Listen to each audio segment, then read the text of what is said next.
KKR, Mustafizur Rahman is yours. Indian premier লিগের mini নিলাম থেকে 9,20,00,000 রুপিতে বাংলাদেশের ফাস্ট বোলার মুস্তাফিজুর রহমানকে দলে ভিড়িয়েছে কলকাতা নাইট রাইডার্স। পাশাপাশি একের পর এক তারকা ক্রিকেটার কিনে নিজেদের স্কোয়াডও শক্তিশালী করেছে কলকাতা।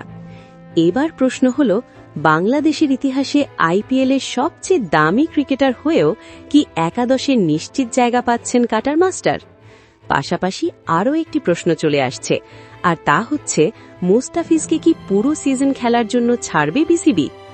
মূলত ম্যাচের কন্ডিশন ও কম্বিনেশনের উপরই কেকেআরের একাদশে মুস্তাফিজের সুযোগ পাওয়া পুরোপুরি নির্ভর করবে। আইপিএলে একাদশে সর্বোচ্চ 4 জন বিদেশি খেলানো যায়। কলকাতার ক্ষেত্রে সুনীল নারায়ণ ও ক্যামেরন গ্রিনের জায়গা প্রায় নিশ্চিত বলেই ধরা হচ্ছে।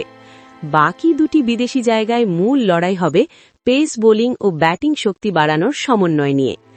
একদিকে পাথিরানা, অন্যদিকে আছেন দ্য ফিজ। স্পিন বা ধীর গতির উইকেটে কাটার ও বৈচিত্র্যের কারণে মুস্তাফিজ এগিয়ে থাকতে পারেন, আবার গতির প্রয়োজনে পাথিরানার দিকেও ঝুঁকতে পারে টিম ম্যানেজমেন্ট। তবে এই দুই পেসারের পাশাপাশি বিদেশি ব্যাটারদের প্রতিদ্বন্দ্বিতাও বড় factor. Rovman Powell, Finn Allen ও টিম সেফার্টের মতো আক্রমণাত্মক ব্যাটাররা থাকায় নির্দিষ্ট ম্যাচে ব্যাটিং গভীরতা বাড়াতে মুস্তাফিজকে বেঞ্চে বসতেও হতে পারে। সব মিলিয়ে কেকেআরের প্রথম একাদশে মুস্তাফিজের সুযোগ থাকলেও সেটি নিয়মিত হবে না। পিচ, প্রতিপক্ষ ও দলের ম্যাচ টু ম্যাচ কৌশলের উপরই তা নির্ভর করবে। এই নিয়ে প্রখ্যাত ধারাভাষ্যকার হার্ষা ভোগলে ক্রিকবাজের লাইভে বলেছেন, কেকেআর যদি রাহুল ত্রিপাঠীকে টপ অর্ডারে খেলায়, তাহলে তারা একই সাথে পাথিরানা এবং দ্য ফিজকে খেলাতে পারে। তখন 4 বিদেশি হবে ফিজ, পাথিরানা, গ্রিন এবং সুনীল নারায়ণ। তারা চাইলে এই কম্বিনেশনেও যেতে পারে। লিগে 14 ম্যাচ খেলতে হবে, ফলে এই কম্বিনেশনও তারা চেষ্টা করতে পারে। যদি তারা ফর্মে থাকে তাহলে খেলানো যেতেই পারে। এদিকে আরও একটি প্রশ্ন সামনে আসছে, তা হচ্ছে মুস্তাফিজকে পুরো সিজনের জন্য অ্যাভেলেবল থাকবেন?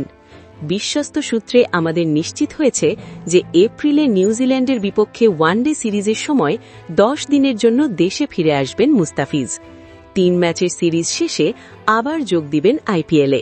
এর আগে ক্রিকবাজকে বিসিবি ক্রিকেট পরিচালনা বিভাগের চেয়ারম্যান নাজমুল আবেদিন ফাহিম জানান, আইপিএলে দল পেলে বাংলাদেশের ক্রিকেটারদের অনাপত্তিপত্র দিতে আপত্তি নেই। কদিন আগে তিনি বলেছিলেন, আইপিএলের বেশিরভাগ সময়ের জন্যই এনওসি দিব আমরা, কারণ আমরা চাই তারা যতটা বেশি সময় সম্ভব খেলুক। আমরা তাদের ন্যূনতম প্রয়োজনে দেশে ফিরিয়ে আনব। সুপ্রিয় দর্শক, আপনার কি মনে হয়, নিউজিল্যান্ডের বিরুদ্ধে মুস্তাফিজকে ফিরিয়ে আনা কি ঠিক হবে? কমেন্ট বক্সে জানান আপনার মতামত। ধন্যবাদ।